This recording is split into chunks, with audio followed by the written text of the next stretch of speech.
Hi YouTube, it's me with the defending tier list, considering the attacking tier list did relatively well considering the size of my channel. So it's going to be a defender tier list. This is going to be completely uncut. Chat is going to be here on the left side. They're going to be influencing my opinion because I feel like the best way to get a comprehensive, tier list is by more than one influence. Granted, chat is probably like silver 2. No offense, chat. So take what they say with it. As you can see, they're already throwing out hot takes. So this is defenders only. So let's start out with Alibi. Alibi is going to be probably B tier. She's a good roamer. She has a decent kit. The addition of the 1.5 dynamic storm makes it incredibly viable and powerful. Besides that though, she is lackluster and her kit is granted very roam heavy. But it's lackluster, right? No one's gonna be like, oh, I'm gonna pick Alibi, and her gadget also is like just not very good. Again, she's good roaming. She's good on some maps. I like playing her on maps like Villa, and I like playing her on maps like Bank. Really large maps that have a lot of opportunity to roam on. Really good. And she also is okay if you're creative with her Alibi placements. With that being said, we're moving on to Aruni. Aruni's S tier. She has laser gates. She can also punch open walls because they gave her the Fist of the North Star.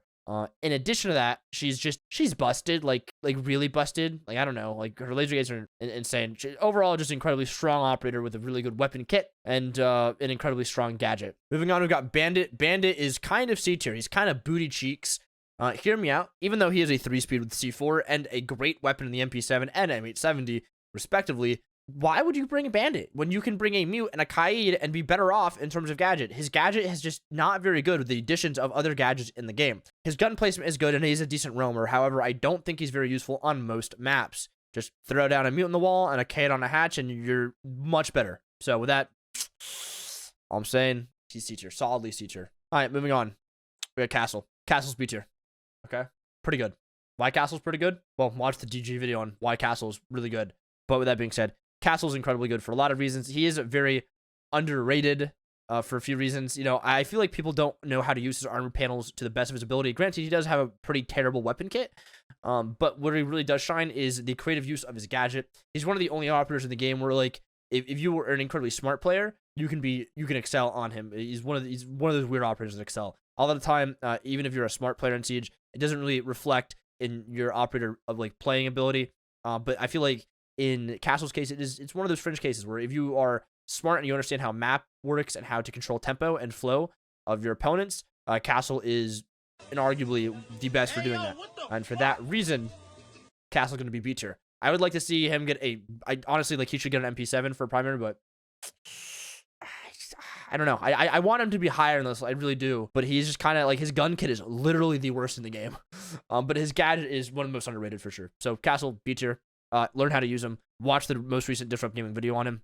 You will absolutely come away with a different perspective. Moving on is Cav. Cav is D tier. Now, I know you must be thinking, that's crazy. Why are you putting Cav in D tier? She's the best operator and you are currently slamming your keyboard. Cav is fantastic in the elo where people lack cerebellums, which is anything below gold.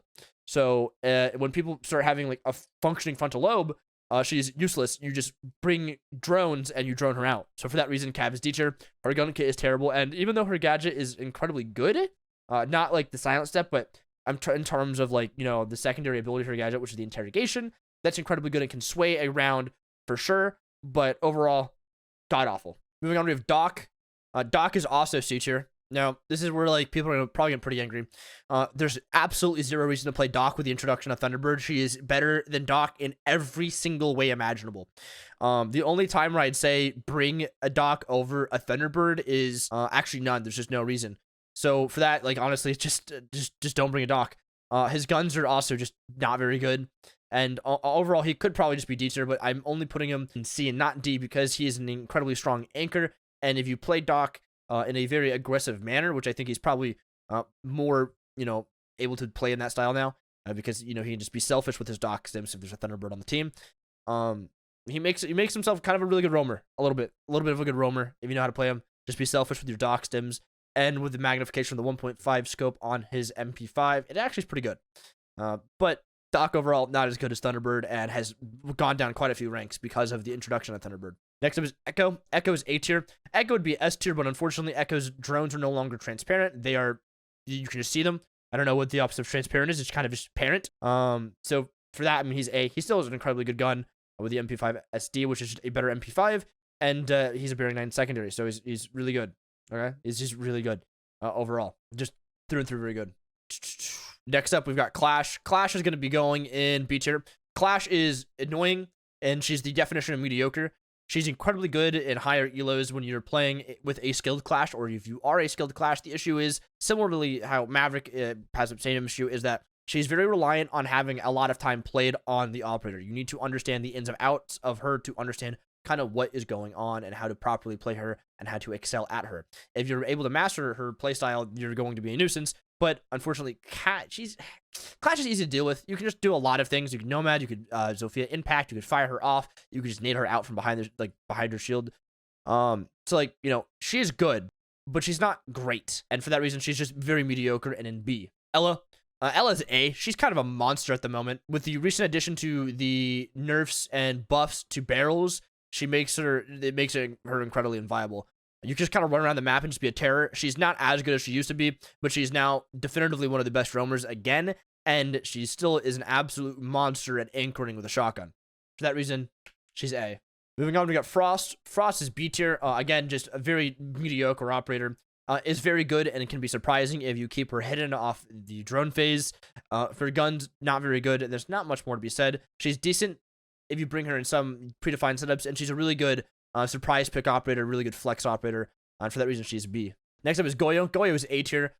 He's got a C4 and a Vector, and I think we can leave it off there, but he also has 2 bulletproof shields that explode, that is like fire, and it's like, you know, it's like fire. It's like one of those things that happens that just spreads out. So, I mean, he's really good for holding late into rounds. Also, he doesn't have to activate them, so I really enjoy playing him as a roamer with a Vector, because he's a 2-2, and he does have a C4, so he's incredibly useful in honestly any scenario, and he's probably the best flex on defense, but we're not ready to have that discussion yet. Maybe in a future video. Next up is Jager. Jager's B tier. I mean, he's good. His gadget is good. He's just a good operator, but like, he's just B tier. Like, he's going to be in every lineup, which you would think would lend him credence to being A, but he's almost always the worst operator in a 5-man lineup in terms of just kind of what he brings to the table. Granted, he's very important. You must have him, but he's just not very good as an operator, if that makes sense. Individually, he's not very good. In a team comp, he's definitely much better. But if you're just playing him by yourself, honestly, I would almost argue that Wami is an equivalent, if not better, than Jager in some senses. But B, you're always going to bring him. He's really good to have. So there's that. He's just mediocre. He's just mid. Kai is going to be S tier. He can electrify hatches, and that's basically all you need to know. That's literally it. He's also really strong. The TSSG is really good, and the AUG A3 is really strong. So overall, not bad. Next up is Skijin. I'm having a hard time where to put Skijin because honestly, he could go anywhere. I'm going to put him in A. Even though he's been nerfed, he still has a T5 SMG, and he still has one of the most annoying gadgets in the game, period. So for that reason, he's going to be solidly A tier. I think he could probably be in B, but honestly, like, a lot of people negate bringing him because they can't see his gadget through the wall. I still think it's fine. I still think he's a very strong operator, and I feel like a lot of people are sleeping on Lesion. He's kind of fallen into an underrated category. Next up is Maestro. He's S tier. He's got an LMG on defense. Like, I really don't know how to like stress that like fact enough. Like, I keep like bringing it up, and like no one like really like talks about it. Like, man has an 81 round LMG on defense. Like, I don't feel like I need to elaborate anymore. And the fact that he has a bulletproof camera that is thermal that shoots lasers. Like, I don't know if like we need to bring up the whole part of him shooting lasers out of a bulletproof camera, which he gets 2 of, and they're thermal. Like, it just doesn't matter. It just doesn't, like, that doesn't, like, he's an LMG. That's important. So for that reason, he's S tier. Next up, we've got Kapkan, who I've probably honestly missed.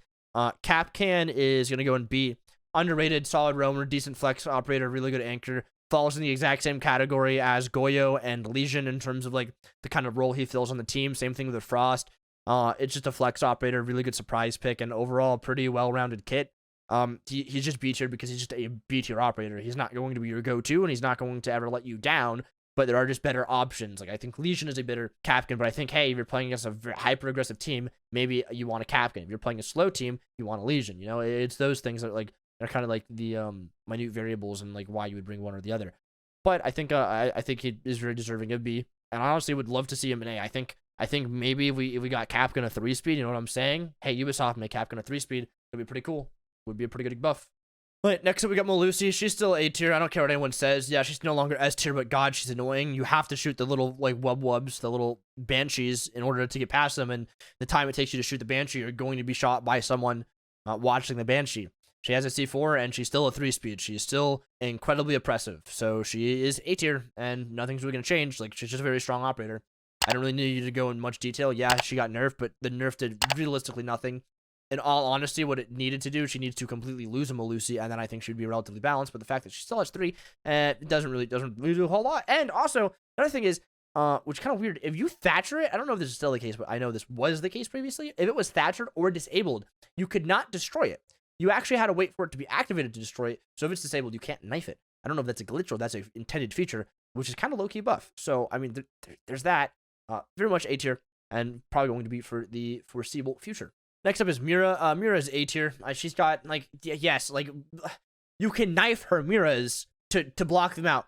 What are the odds that you're going to get close enough to a Mira to knife it? Not very high, as a matter of fact. I don't know if you've played the game, but if you know what Miras are used for, people will sit behind the Mira and shoot you. They'll peek out and shoot you. So you don't really have an opportunity afforded to you to get close enough to the Mira to disable it. So, I mean, like, that's a thing that's happening, and she has a Vector and a C4, so there's no shot you're getting close to it. She's still very A tier. I do think the nerf, I mean, like, yeah, it, like, affected her, but, I mean, I don't know. She's at A tier. I feel like, yes, Mira is really great, but Mira is banned a whole lot, which is not really affecting why she's ranked where she is. The reason why she is kind of where she is because there are objectively better operators now in the game ahead of Mira. Even though I think Mira is probably the best anchor in the game, and she does provide an incredibly useful gadget, I do think there are better operator combinations and lineups that exclude Mira than those that have Mira in it. So I'll leave that be. But she's pretty much, if she's unbanned, like, you're going to be wanting to play her. All right, moving on, we got Mozzie. Mozzie's A tier. That guy is just crazy. Honestly, could be an S tier if he had his Super 90, but unfortunately, they killed my boy. There's no Super 90. The reason why this fella is as good as he is because, wow, can he shoot the gun real good?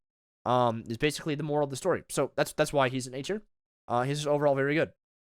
He can capture drones and use them to his advantage, and he's really good for roaming and drone denial. So, I mean, overall, A tier, he's got great guns in the Commando and the Roni. So, I mean, he's A tier. That's enough being said. If you play the game, you understand. Next up is Mute. He's S tier. He gets every wall in the game, and then more. He's got a shotgun, and he has an SMG 11. So, he's S tier. Like, that's about it. Wall denial, shotgun, C4, secondary SMG. Definitely an S tier operator, in my opinion. Next up, we have Oryx. Oryx is C tier. He's a really good roamer and really good for soft destruction, and that's it. Honestly, like, I mean, even in terms of roaming, he's like middle of the pack in terms of like the quintessential roamers. And I think he's only really good on maps that have a lot of verticality and hatches. Maps like Cafe is going to excel at. Maps like Bank is going to excel at. Other maps, not really the case. Not really the case at all. So for that reason, he's C tier. I do think he is a little bit underrated, and I do think there are some viable scenarios and arguments for him being up into B and even maybe A tier. But honestly, a lot of the time, he's just not very good. He's only very good on some maps. Next up is Pulse. He's really good. He's incredibly good at killing things with C4 from below. Pretty impressive. Overall, I think Pulse is a really good pick. The reason why I like Pulse is because, you know, he's good. He's really good at getting info, and he's really good at acting on that info, and he's really good at relaying that info to his team. However, he just has some lackluster guns. And besides his one guaranteed kill with a C4 and his gadget combination, after that, the ability for him to get kills drops substantially because most people will end up clearing him, which is the biggest issue. Pulse is actually so good that he's bad, which is one of those weird things that doesn't make sense. Because of what he's able to do with gathering information, it is going to be a necessity for attackers to clear him. Therefore, his survivability is going to be pretty low, considering his gun kit is relatively terrible. If they gave him a Roni or even a Commando, he's going to be a much more viable operator. He's going to be much more, you know, acceptable to take, I guess. Not delectable? He's going to be much more favorable to take, is what I'm trying to say. But unfortunately, his gun kit is what's kind of leaving him down here in the slums of B. Next up is Recruit. He's S tier. The things he did in 96 are unspeakable. And due to a court case settled out of court, I'm not allowed to speak upon them. For those reasons, he's S tier. So yeah. Next up, we've got Rook. Rook actually kind of does jump up quite a lot, and I'm gonna give some reasons. So the recent change coming to the game soon in the future Rook armor will add flat health, which is going to make Rook more viable because he's going to be able to give you more health, which is kind of going to, eat into Doc's pick rate even more. In addition to this, you can slap a 2x on this baby, and he's basically a sniper. So overall, I think Rook is kind of underrated, and Rook is also a very good roamer, but he's also an incredibly good anchor who just survives. He's literally too angry to die. So for that reason, Rook A. He's going to be pretty good. I'm going to get some flack for putting Rook A. Honestly, if you said Rook B, I could understand Rook B. Rook A, however, because I just think he's underrated, and I think there's a lot of value that a lot of people don't perceive, and I think if you really kind of understand the benefits of Rook on your team, he's an anchor. Granted, his anchoring ability isn't anything crazy, right? It's not like an Ehco anchoring. It's not like a Mira anchoring. It's not like a Maestro anchoring. However, a Rook anchoring is probably still just as good, and a Rook roaming is also very good. But what's really going to be key is in this next update, which is kind of affecting it. I don't know how many people are gonna agree with that, but reason he's gonna get flat out. Like he's gonna have flat health, and him giving flat health is going to be pretty huge. So A tier also guaranteed down. Also, like low-key kind of good. Like I don't know. I'm putting him A tier. That's a controversial pick. If you want to say he's B tier, I'll accept that. I'll be like, I can agree with that. I'm gonna personally put him in A just because I feel like a lot of people don't really give him the credit and or understand how to play him to the degree in which I think he excels. Next up is Smoke. I'm pretty sure what's in the canister is against the Geneva Convention, and for that reason he's S tier because I mean you can't really lose a fight if you're fighting with things that are quite literally banned from war. So great area denial, great just denial in general. Overall incredibly good because he's just good. He's just good. So I mean, like I don't know, he just denies plant, denies. He's got SMGs. He's got shot. Like, he's just good. If you play him, he's good. He's great for soft destruction. Great for making rotate and utility. Great plant denial and area denial. Also great close quarters combat with a shotgun and an SMG-11. S tier all day. Will be S tier for all of eternity. Next up is my main man Chonka. He's good. He shoots fire. So yeah, B. It's good. It's good. Okay. You know what, chat? You know what, YouTube? Chat is swaying my opinion. Ices brings up a good point. This is not Health 2.0. I just really do think he's going to be a good operator, though. I think people are just sleeping on my dog, Rook. Chat, I'll let you decide the fate of Rook. Talk amongst yourselves. Because I'm going to be biased, because I have, like, Rook has my second most hours on him. Did you play Crystal? I can't say. Rook B/C? What do we think, chat? What do we think with Rook? Rook is going to be the point of contention. I'm very much absolutely certain of everything else on this list besides the Rook placement. Swap Rook and Bandit. I will not be swapping Rook and Bandit. I'm very much okay with Bandit being in C tier. I will die on that hill. Rook B/C. I don't know if I can denounce Rook to being a C tier player. Because, like, Rook is, like, a really underrated roamer. Like, incredibly underrated roamer. Because you can just take gunfights. I just don't think Rook is, I just don't think he's that good.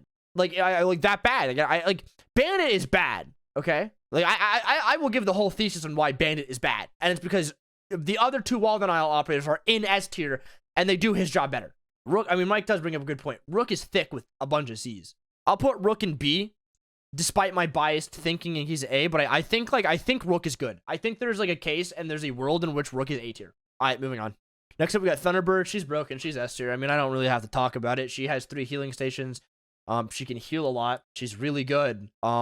She's got an AR. You know, she's an AR on attack. Isn't that so crazy that she has an assault rifle on attack? Do you know she can heal? Do you also know she's a 3-speed with, I think, like C4? You know, she's a C4 and she's a 3-speed, and she can, like, she just puts down her healing stations and then she just walks away. She just walks away. Isn't that so crazy?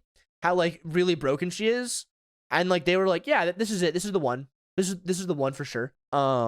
So yeah, that makes a lot of sense, right? So yeah, it's like, oh, AR on attack. Okay, she has an AR on defense. That's my bad, chat. That's my bad. Thoughts on Surge drama? I have no idea who Surge is, man, and I don't really care about drama. Next is Valk. She's S tier. She's got 3 cameras. She's a C4, and she has a gun that is statistically identical to the MP5, but it's better. So there you go. I mean, it's just, like, really good. She uses her cameras to gain information. She's a better pulse. Just think about it that way. That's the easiest way I can describe it is she's a infinitely better pulse. which is weird considering like Pulse statistically on paper would be better than her. But the way that you play Valkyrie is just in a more influential way on the round. It is overall a better operator to play. And that's why you see her banned on a lot of maps, especially maps that have runouts, considering Pulse can just do the same thing. I'm tired, chat. Also, though, Vigil's A tier is the best roamer in the game. There's really no argument for it. Because he's the best roamer in the game, he's going to be a very high rank in general. He just offers a lot to the team. So, yeah. I mean, I don't really know what to say. Like there is no roamer in the game better than Pulse, and there's no operator in the game better for wasting time than Pulse. Or not Pulse, Vigil, my bad. I'm still on the Valkyrie Vigil. You know what? YouTube, ignore all of that. Vigil good. All you need to know, best roamer, A tier, good guns, good utility. Wami is also B tier. I just think he's mediocre. I think he's equivalent in Jager in a lot of scenarios, but I think he's lackluster with his gun kit. So he's B tier. He's like, he's just so mediocre. He's just so mediocre. So B. Warden C. Actually, honestly, Warden D. So yeah. The reason for Warden being in D tier is because he's pretty bad. The reason why Warden is pretty bad, I'm about to blow your guys' mind. Warden's operator kit is designed to directly counter operators and their kits. And the operators that he is meant to directly counter are not in the meta on attack. Therefore, they're never picked, which in turn means there's no reason to pick Warden. You only need to pick Warden as a reactionary pick. You never need to pick him as a primary pick. So there's that. I mean, I don't know how to say it. Like that's just it. He's just not very good, and he doesn't have very good guns. He's okay guns, but not very good guns. Please, teacher, I'm so tired. I don't know why. I'm exhausted. Is that it? Is Warden the last one on defense? Oh yes, that's crazy. Yep. So hey, chat, YouTube, that's it. That's the tier list. In the comments below, you can agree or disagree. I'm gonna make sure I don't miss any defenders because like that might happen. No, we're good. I hope you guys like it. This is kind of just raw, unfiltered, very minimal cuts in this. So yeah, a like, comment, subscribe. There you go.